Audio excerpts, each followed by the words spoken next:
Yeah, about to watch the Facebook video about Eddie Griffin. He's a famous comedian as well as actor. He was on shows like Martin, Malcolm Eddie, Jamie Foxx's Parker's Dead, quite a few movies as well. He's going to finally explain and reveal why the elites blackballed him from Hollywood. It should be very interesting. But meanwhile, I'm going to enjoy eating this. This is apple dumpling with sea salt caramel ice cream. Life can't get better than this. Hold on a second, quick bite. Got it, and one bite. Psych. Here we go. They put us on these new networks. Remember they had UPN, I used to call it UPick. The UPick network. Every black show creates this network. Once is built on our backs, they sell them up. Eddie Griffin is one of the iconic comedians and actors who dared to reveal the unvarnished truth about Hollywood control and manipulation.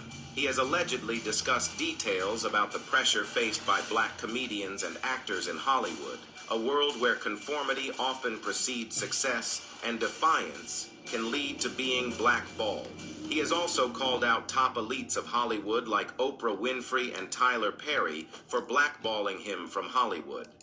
Keep in mind, those are two big names in entertainment, especially when it comes to black entertainment. These are two top names right off the bat.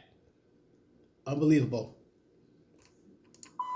Come to comedy show thinking something serious, then these are sick people. They need to be locked away somewhere. The unspoken rules of Hollywood.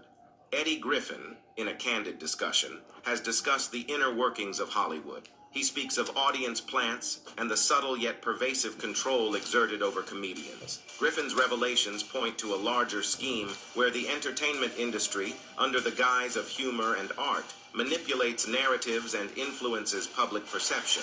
Griffin speaks of an industry where the line between reality and performance blurs, where audience plants are not just a conspiracy theory, but a reality. These plants, strategically placed in audiences, serve a dual purpose: to manipulate the reaction of the crowd and to exert subtle control over the performers themselves. It's a psychological game, where the comedian on stage is no longer just battling their own nerves, but an unseen, orchestrated force. This manipulation extends beyond the immediate environment of the comedy clubs. Griffin hints at a larger, more sinister form of control, suggesting the involvement of government agencies like the FBI and CIA. I said FBI, CIA. Watch yourselves, comedians. Look at the haircut they have and how they don't fit in. And most times they're sitting there by themselves. According to him, these agencies have a vested interest in monitoring and controlling comedians, who, through their influence and ability to sway public opinion, are seen as potential threats. The idea that a comedian, armed only with their wit and words, could be perceived as a danger to national security is both absurd and chillingly plausible in the context of Griffin's narrative. The comedian's stage, once a sanctuary for free speech and unfiltered expression, becomes a battleground where every joke and punchline could have far-reaching consequences. Griffin's account paints a picture of an industry where paranoia is rational and self-censorship becomes a survival tactic. The fear of offending not just the audience but unseen powers looms large, casting a shadow over the creative freedom once cherished in the world of comedy. Griffin's insights extend to broader societal issues, touching on topics like the value of money and the illusion of freedom. He challenges the audience to question the very fabric of their reality, to see beyond the superficial glitz and glamour of Hollywood and into the heart of a system built on control and manipulation. Sounds like The Matrix. I love to say that's crap, bull, but the way I look at things, you can't but to wonder. His words are a call to action, urging not just his fellow comedians but the public at large to wake up to the subtle yet pervasive forces shaping their perceptions and beliefs. The implications of Griffin's revelations are profound. They suggest a Hollywood far removed from its image as a land of opportunity and creative freedom. Instead, it's a place where the strings are pulled by unseen hands, where the laughter and applause might just be a part of a well-orchestrated show.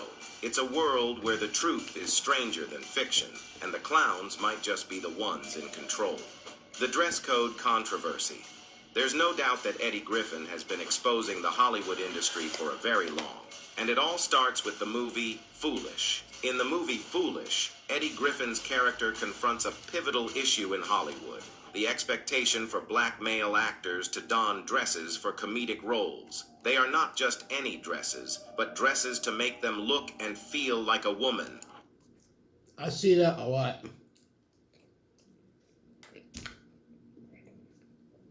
No man should be forced.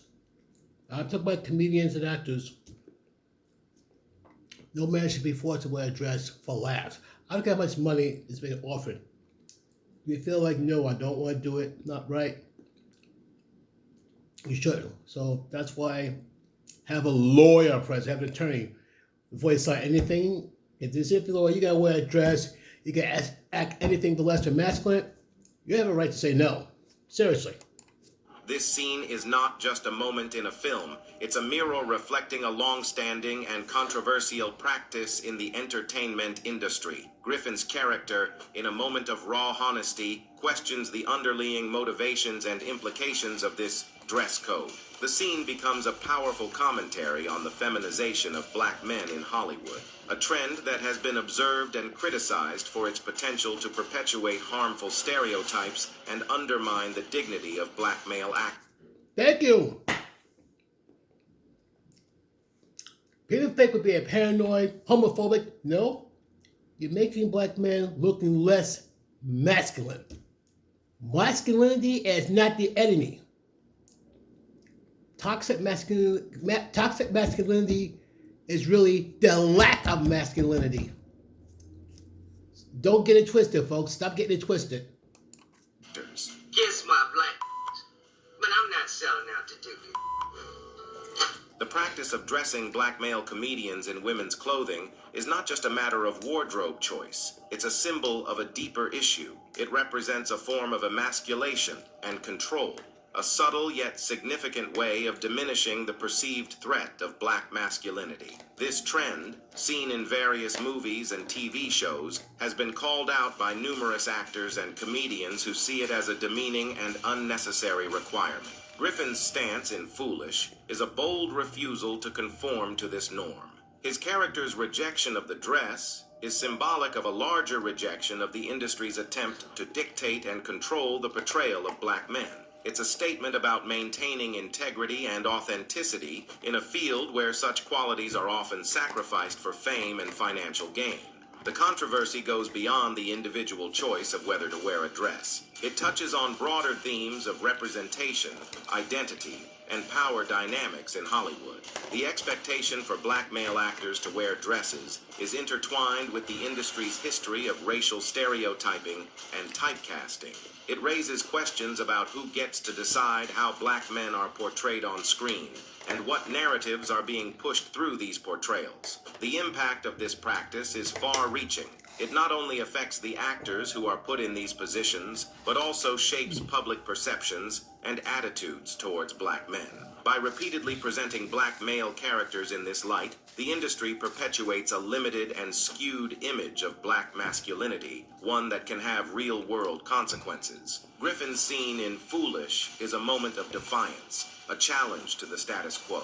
It's a call for more nuanced and respectful portrayals of black men, for the freedom of artists to express themselves without being boxed into demeaning stereotypes. This chapter, through the lens of Griffin's performance, explores the complexities of this issue, highlighting the need for change in an industry where change is long overdue. Navigating Hollywood's complex web. In the intricate tapestry of Hollywood, where every thread is woven with ambition and survival, Cat Williams has also emerged as a figure both enigmatic and enlightening. His journey through the entertainment industry reveals a landscape riddled with hidden traps and unspoken truths, a place where success and integrity often find themselves at odds. Williams, in his discussions on Club Shay Shay, sheds light on the darker corners of Hollywood. Okay, folks, it's official. first chance I get, I try to see the complete uncut thing with Cat Williams on Club Shay Shay. It's official. I have to see it now because I caught bits and pieces of it. I'm going like, and Cat Williams spilled like more than tea. He spills a whole cauldron. So it's official. I got to catch up with Club Shay Shay.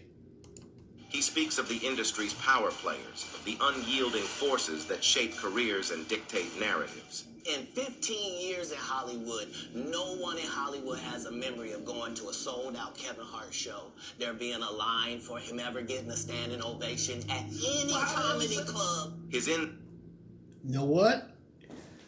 Like I said, like Kevin Hart wasn't that big a name, but he did movies before and all that stuff. But it turns like a big name comedian, and he has a point. All of a sudden, he exploded into the scene out of nowhere.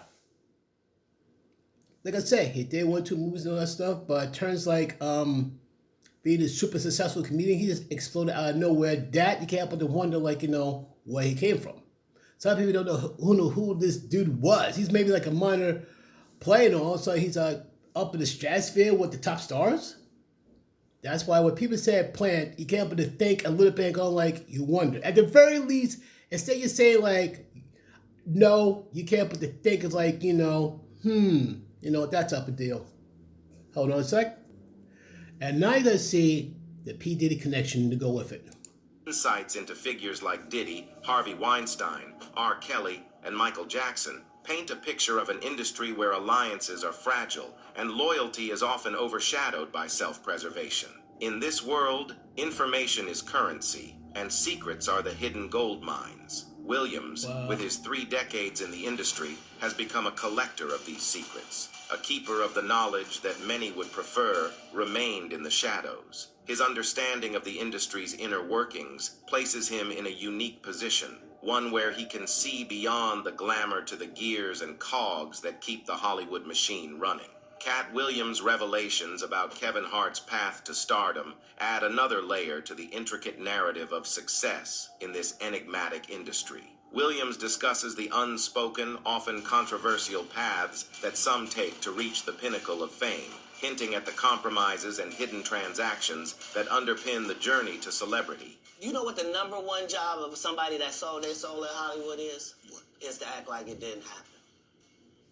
They all do the same job. Williams suggested that Kevin Hart's success wasn't just because of his talent. He thinks Hart became famous because he made connections with influential people. He believes that Hart's rise to fame wasn't natural, but because of these powerful connections, which is why Hart is now considered one of the top comedians. In Williams's words, have you ever seen a sold-out Kevin Hart show with people waiting in line to get tickets at any time? He already had his deals. No, we've never heard of that before that person or since that person. What do you think a plant is? Maybe people don't understand the definitions of these words. This aspect of Hollywood, where personal compromises are often masked as opportunities, sheds light on a darker truth. It's a realm where talent and hard work are sometimes overshadowed by the willingness to conform to the unspoken demands of power brokers. Williams' commentary on Hart's rise to fame is not just about one individual's journey. It's a reflection of a system that often values compliance over integrity. The implications of such revelations are profound. They challenge the audience to look beyond the surface of success stories, to question the narratives that are often taken at face value. In Hollywood, where image is everything, Williams' insights reveal that the path to stardom is sometimes paved with personal sacrifices that go beyond the artistic. Williams' candidness in discussing these realities offers a rare glimpse into the inner workings of an industry that thrives on illusion. It's a reminder that behind every success story in Hollywood, there may be untold stories of compromise and conformity, stories that are as much a part of the industry as the films and shows it produces. The controversial side of Oprah Winfrey. Oprah Winfrey, a name synonymous with success and philanthropy, also harbors a side that has sparked controversy and criticism. Her journey, marked by groundbreaking achievements, has not been without its share of dissent and disapproval from both celebrities and the public. During a 1985 appearance on The Tonight Show, the late Joan Rivers criticized Oprah for her weight gain. Joan also reportedly questioned Oprah's in her autobiography. Oprah never got over everything Joan had to say, and she couldn't understand why the comedian came at her so hard. You went into beauty contest. They told me you're a beauty contest winner. Yeah, I'm 50 pounds ago or so. So how'd you gain the weight? I ate a lot. Dang, Joan! Joan has no filter and she don't care. And before I go back to Oprah, my question is so far is like, you know, now what made him decide now? But then again, enough time has passed. But what are your thoughts on the possibility of Oprah Winfrey and Tyler Perry causing Eddie Griffin to get blackballed? You know, keyword possibility. I have no stone cold proof, but what are your thoughts on it, though?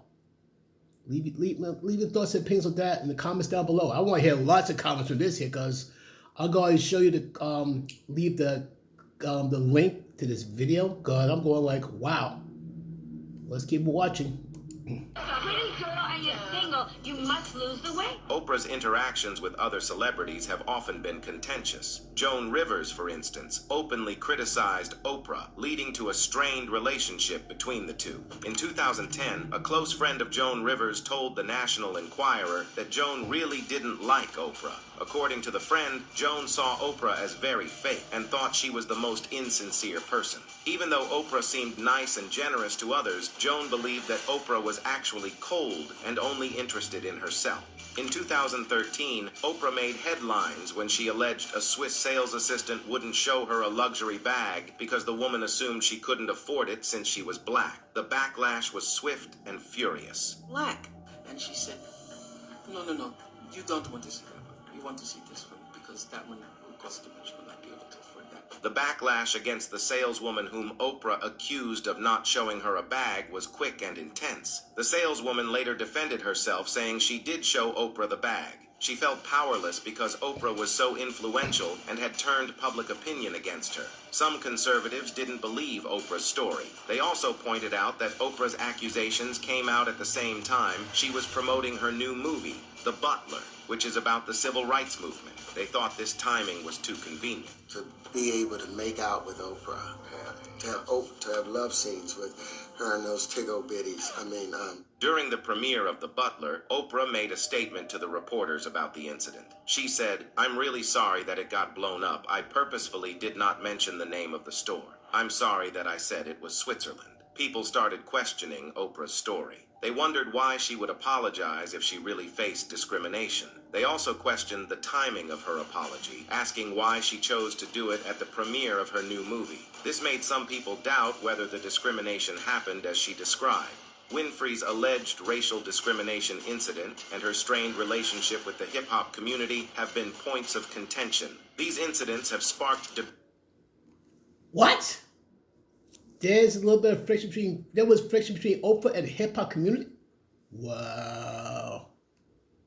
debates about her authenticity and the impact of her actions on public perception and racial discourse. Figures like Ice Cube and Ludacris have accused her of harboring a bias against the genre, pointing to her treatment of rappers on her show and her focus on criticizing their lyric. 50 Cent accused Oprah of using black actors to build her billion-dollar empire. Ludacris, 50 Cent, and Ice Cube. Wow, this is getting crazy. And then discarding them. He supported Monique's claims of being underpaid and blackballed by Oprah and Tyler Perry for her role in Precious. Yeah, that movie blew up. And Monique wanted more money. I think that's when Monique got caught problems right then and there. That part I remember hearing. What's your thoughts on that one too? About how Monique Mel got shafted over from the movie Precious. I want to hear your opinions of that as well. 50 Cent's vocal support for Monique and Taraji P. Henson in their disputes with Oprah highlights a pattern of behavior that has been criticized by many within the industry. His allegations suggest a systemic issue in Hollywood where black actors are not only underpaid but also subjected to unfair treatment and career sabotage. Taraji P. Henson's experience with Oprah, particularly regarding her compensation for The Color Purple, brings to light the challenges faced by black actresses in negotiating fair pay and recognition recognition in Hollywood. Her struggle reflects a broader issue of pay disparity and lack of support for black talent in the industry. Oprah Winfrey's alleged actions and the subsequent backlash from figures like 50 Cent and Tara G.P. Henson raised critical questions about the dynamics of power, race, and gender in Hollywood. These controversies not only challenged Winfrey's image, but also sparked important conversations about the need for equity and fairness in the entertainment industry. Oprah's South African Leadership Academy for Girls, while founded with noble intentions, faced its own controversies. Allegations of inappropriate behavior and abuse within the school, along with strict visitation rules for parents, painted a picture of an institution grappling with serious internal issues. These heard about that too. And anybody have any information about that, how bad this was or how controversial it was, let me know, please. I'll talk about it on the channel. This rabbit hole is getting pretty deep, dark, and pretty toxic. incidents at the Academy serve as a reminder of the challenges and responsibilities that come with philanthropic endeavors, especially those involving vulnerable populations. The shadows behind Tyler Perry's empire. Tyler Perry, a name that resonates with success and creativity in the entertainment industry, has a less discussed side that involves allegations and controversies. His journey, while marked by significant achievements, is also shadowed by claims of hidden truths and questionable practices. His actions have been questioned by many fans in Hollywood. Many fans also believe that he is... There's always this constant question. Why he keep going bleep, bleep? They're hiding something. Every time you hear bleep or censored, they're hiding something that they don't want us to know about. Something's going on. Here's an old shirt. The more I hear stuff like that, the more I'll be going like, what the heck's going on? By the way, in case you want, the shirt says, please don't interrupt me while I'm ignoring you. So if you got a problem with my shirt, read this. Don't interrupt me while I'm ignoring you. But this is getting crazy. It's about this mess. You're gonna look at him. You use these two eyeballs if you got some of those. But that's not all. To add more twist to the story, one of Tyler's former friends confirmed the fact that Tyler Perry... Tyler Perry, I know he knows it. We all have friends. Wait a minute. You don't suppose... Okay, I think I know what they're trying to say. I can't say it because I don't be accused of slandering or what have you not. But this is what I think it is. Wow. Hold on one moment, please. Much better. I usually wear this shirt when I eat, so in case I get like any food on it, I'm not going to care. I want no food stains on these shirts. No. Like these shirts is like, this shirt, no lies, with 20 years old. So if I get any food stains on it, I'm not going to care. I care if I get food stains on this shirt because I love this shirt more. But onward. I'm around Tyler Perry. I've known Tyler Perry for years. Walter Lee Hampton II, a former friend of Tyler Perry, alleged that Perry hid his due to fears of losing his fan base. Folks, what do you think they're talking about? I have a good idea what they're talking about, and it's very evident, it's very obvious, but what do you think? I know what they're trying to say. I have to feel what he's trying to hide, but what do you think? I want you folks to tell me. I'm not going to say it. I want you to tell me what you think that Tyler Perry's hiding. Something that a secret that he wants nobody else to know. But I suspect, if you suspect, shout it out loud. Particularly from the black church community. Perry is hiding in the closet, trying to hide his secret, and not really doing a good job. Hampton's revelations about Perry's personal life and his decision to allegedly conceal his for financial gain paint a complex picture of a man grappling with his identity in the face of societal expectations. This narrative not only touches on Perry's personal journey, but also reflects broader issues of representation and acceptance within the African American and LGBTQIA communities. Hampton accused Perry of turning his back on the black community, which initially supported his career and criticized him for not using his success to help the community. The criticism leveled at Perry for allegedly distancing himself from the black community and not contributing back to those who supported him in his early career raises questions about the responsibilities of successful individuals towards their communities. Recently, a young and talented actor, Christian Keys, has allegedly accused Tyler Perry of S.A. him during his time period working with him. Yo! What is going on? Although nothing is proven, Christian Keys has given all pieces of evidence against him, saying that he was a mentor and a very powerful figure in Hollywood. Since Christian has worked with Tyler, many fans raised eyebrows, speculating whether the A is indeed Tyler. Christian also alleged that the powerful man would give him a huge sum of money in order for him to get undressed. One time he was offered $100,000 to take off his clothes. Another person named Joshua Soleil came out against Tyler Perry. A former employee at Tyler Perry Studios sued Tyler Perry and his supervisor, Brett Hendricks, claiming he was harassed at work and then fired after he complained about it. Tyler Perry responded by saying the relationship between Joshua and Brett was consensual. Joshua was later arrested at Tyler Perry Studios for breaking in, barricading himself in an office, and demanding to meet Tyler Perry face-to-face. Following this, Tyler Perry sued Joshua for causing him emotional distress. In response, Joshua filed a harassment lawsuit against Perry. Tyler Perry claimed in his response to Joshua's lawsuit that Brett Hendricks was never an employee of Tyler Perry Studios and that any relationship between Joshua and Brett was consensual. Perry also said that Joshua was fired for reasons unrelated to his harassment complaint. The legal battle is still ongoing. In a twist, Tyler Perry decided to drop his lawsuit against Joshua Soleil, whom he had accused of stalking and criminal trespassing in 2014. This decision came after a court disposition earlier in the week. However, Joshua's counter-lawsuit against Perry for anxiety, depression, and emotional distress is still active. There are questions about why Tyler Perry would drop his lawsuit if nothing happened, especially since there are claims that Hendricks was involved in similar incidents with other actors. The situation suggests that Joshua might not have been the only actor to allege inappropriate behavior by Hendricks, particularly towards heterosexual males. Hollywood is facing serious issues, with powerful figures trying to manipulate and exploit actors. Actors like Eddie Griffin and Cat Williams have courageously spoken out against these influential people, aiming to free the industry from these harmful practices. They are standing up to bring change and challenge the control exerted by these elites in Hollywood. That's it for today's video, guys. Thanks for watching. And so you knew they were going to come for you. How is that for irony?